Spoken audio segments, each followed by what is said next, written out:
Okay, FM 101.7. Okay, 101.7. So in the na yenko owura kofia samwa eye kasamafo edema Groupe Nduom na ye nti komo eja edum hini kofia samwa memoache mina medioso ina na boko de o nyame adomoko wada mo ye de customers ya wo mo se wo mo so wo go security ena na anu ada wo mo ye kire minim se wote ho asem enyam bia no mutietie mu a wo mo so wo mo ha pa ne sei customers ne de omo ha no ye tiase papa de omo ni se obia ye investment over time bia ente du ho or discano or the person or the Azamwa yes car na we so na ye Ford. What's the car now me use no Ford one ade no say wa mo better na wo bie gate na de sound na egbo mi obi na yes sir yeni komo mi nia yes yeni komo mi nia yeni komo it's the dynamic can say omo woni da so say ebedu baby no ese say omo saka omo sika na omo de yedi omo so omo de and school fees medical bills ebi won so emergency ebi wa woni kwa na so na bibia bato akwama say woni sika dikotua and a lot of things happened. My friend said July and early 2018 about panic withdrawals near day. Say Goku's begu ne fan ekusi. So we paid cost a lot of customers came for a lot of their money, big ones. Until after last year, end of year 2018. Now Goku's customers are about 1.4 billion cash yetuya their mom. And edu baby no as a company, in terms of liquidity is a cash wa what your business and obi beji dia betum dia mano no. Na your watch ne kakra. And ama for if you like the from January to now, my friend say 8 months I say amount for sesenka omunyo musika either genuinely or out of panic withdrawal to do whatever they want to do no. To me and responded the same rate that you're responding. And to the member last year figure an example. 1.4 billion from January to December.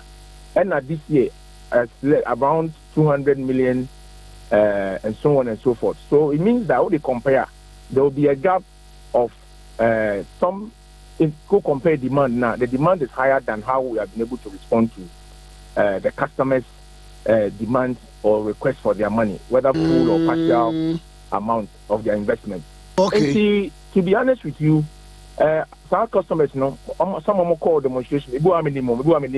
Okay. This is how many customers and so on and so forth. But I don't put the obi wawa ya bone panu ade no abaji mu hwe busan se usika se na da eh nkan go na me bra ni nyina de e o se Ghana de nsem bia nsem tumi sisi an wa chemo ha enti ene papa on de kasa e kwa onye customer obi a yetua ne sika ma no de daada o shart ye ni suban se ya anu po de on na ne sika ho no se obey de na ori age Charles Charles you say Charles nyame no Charles nyame he's not a customer of Goku's. He's Senka ya maya and kebetin for deceiving a public officer because he's not a customer. So why is he saying he's a customer?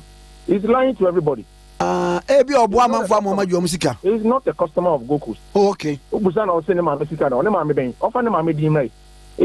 customer. Also a customer. I feel you to say on your customer. I feel also mommy. I never be and your fan some now banum. And you break them into the dynamic can say send your masino. Who said they are having problems, genuine problems. And we apologize to the customers. Your patch on for a whole year and so on. But Nina no usia customers now and 24 no more see any idea. The only now can you say massa cash level. The more can you know so what I say. And see it's about how to get liquidity and get cash to pay. And you know can say there are a few things you have sold. There are a few things that customer need to hear their solar, solar panel, coffee.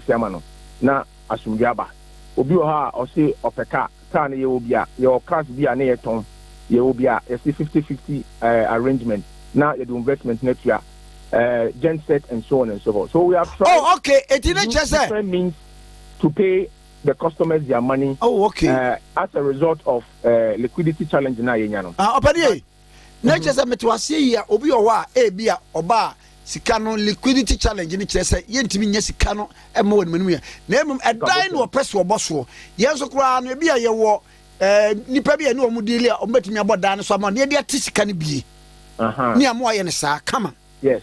Yes. Your friend of butter trade and a butter system. And you know, see one option. And recently, the album the Quran said, you who can bring here cash. And you know, Nipana Musika, I will go cushion. Omo Musa Womono, and our Musika Sano, Woman at Dorso Palm. And see if I say, you pay almost 10,000 and below. They constitute about 50% of Goku's customers. And see, I again say, the percentage almost 10,000 minimum. And I say, also be 1 million and 100,000 at that Goku's year. Let's say, be a crown, and I say, investment in our interest and I could do. And you know, Obetimia manage Kakaka. Let's say, oh, yeah, Kaka on the bottom. But it'll be idea 5,000, 3,000, 2,000. Let's say, oh, no. What they compare, yeah, Germany, they count. What they compare, will be on 3,000. No, be on 1 million. Then let's say, the papa and all things being equal, no. They already 1 million, when you're 1 million, the other 2 for investment here. Let's say, Kakao in some thing, the when you're 5,000 at the other 2. If let's say, Utia, I say, oh, shit, they are 5,000 minimum. Now, all the money, not the other 1 million, no, not chance. If you can open Japadi or Pansasi, be near the Yon Sasi, be Yetuka. I say customers need to come 1 acre by 1 acre, 105,000 Upedia at the Bemau. The same thing because Sikano and no one a cofa a Japadiaba. And she said, or Piscana or Dane Japademana Nakusiwa. So that is the barter system we are doing. And another thing is when they say, remember my big issue, my big issue here. Another thing is when they say, Osha economy now, there are many companies who are owing us. And no, I say the Bako Court or the 174 million. Now, me person me not correct name now. Say I'm in Indian Tuga. What them can 175 million. 174 million. 4. A private company. They see hospitals near there. Or no, so no car. Ne papa ma. And can see a man in Ray. Now, auditia the Nisika na. But we mono. No, kono so Nisika o baby. And now, Tani Pana Nisika on hono. Oba kuyi no so Nisika wa ban ho. And see, a hono meko ban there no so shortly. But there are other companies, private individuals, and so on, who also owe Goku's. About I think $1 billion Ghana cedis. No, we can easily get it depending on the Peter Hudia, and so on and so forth.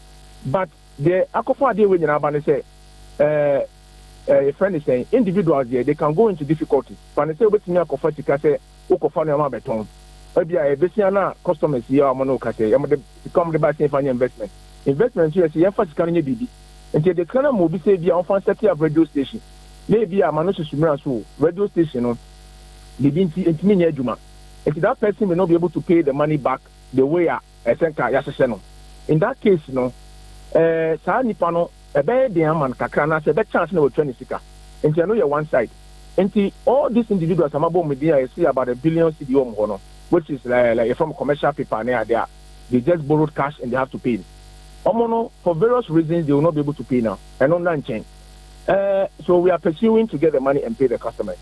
The other one, which is what has brought all this crisis, is the Ghana government infrastructure project. And no government official, from Ministry of Finance to the spokesperson down there, can deny this fact I'm saying. All they say is, and I have an issue with Mr. Chasedubuahin. You see, because if you don't tell the truth, it creates problem. His father is the man who brought the end to the culture of silence. So when his son today is a member of government, he cannot be doing things that is inimical to the interests of Ghanaian businesses.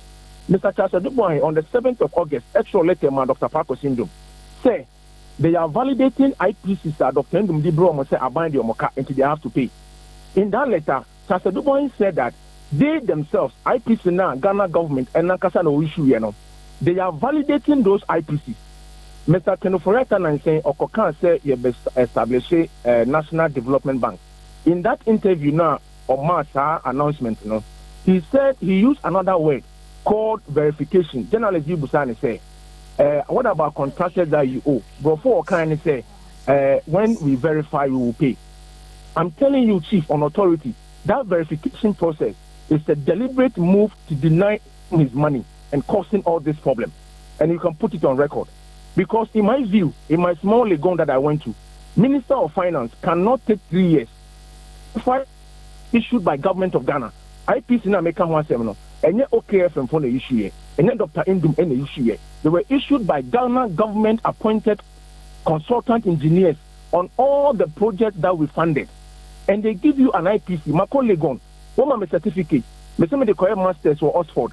Oxford the fortune will say certificates na kofisi ade aba Oxford say or the all first degree no. Mo na mo de ma no. Na Legon for take it 3 years to validate or confirm whether they issued it or not. You think that is fair? And as I speak to you now, as of June 2019, IPCs dated back as far back as 2016, which that I know that you issue IPC now. It has not been paid because it's taking 3 years to verify it or validate it. And then and what is the man's name? The Honorable Deputy Minister, Charles Edubohen. He writes that after the time. But say me pacho me bro Kofi Asamoah say one won't take a unilateral decision. Maybe it's the decision also on take it then. Unilateral decisions or non command No, I'm not saying say, but he wrote a letter based on an exercise at government of Ghana. So but the man that me when say Uber can be a bind than say be a single or non command. Oh no, I'm singling out because he wrote the letter, so there should be a reference to the letter. So he signed it. And I'm telling you, he signed a letter that says we are validating. And it is not a fair process. Nobody has a problem with validating any contract. Nobody has a problem with verifying. Also, there's a lot of allegations, bloated contracts, where and so on and so forth. So fine. If Mr. Kenoforiata wants to make sure, say, government doesn't lose money and the state purse is protected and so on, nobody has a problem with that. 100%. Nobody has a problem with that. But the point is that, in my view, in my small legon that I went to, you can't tell me that you need 3 years to verify that. Okay. And that 3 years is taking money from Groupe Nduom Empire. Why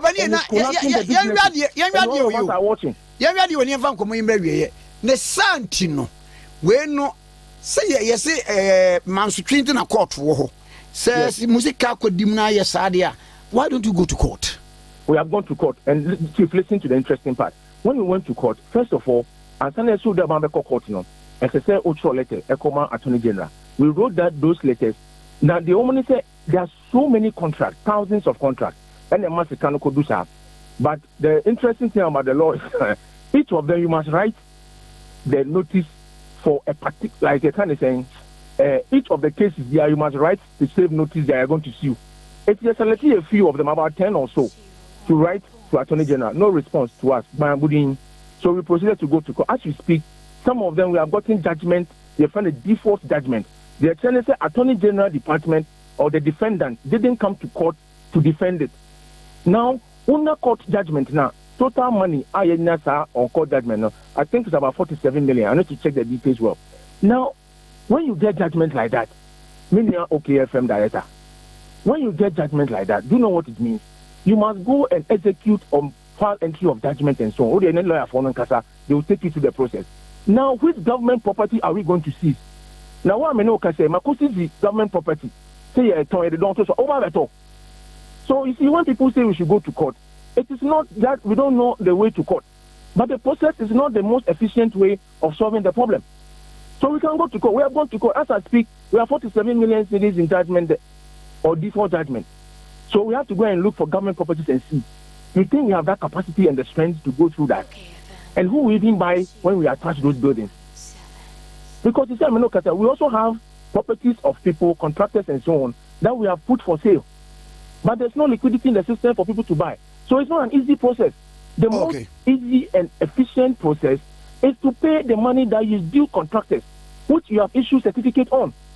And the 930 million completed project now, then you issue certificate, They should issue the certificate and they pay the people. Okay, any money you can't say that you are my handing over. There are many dormitories and school buildings that are being in use, and the certificate has not been issued. Why do such contractors like that? Oh, okay.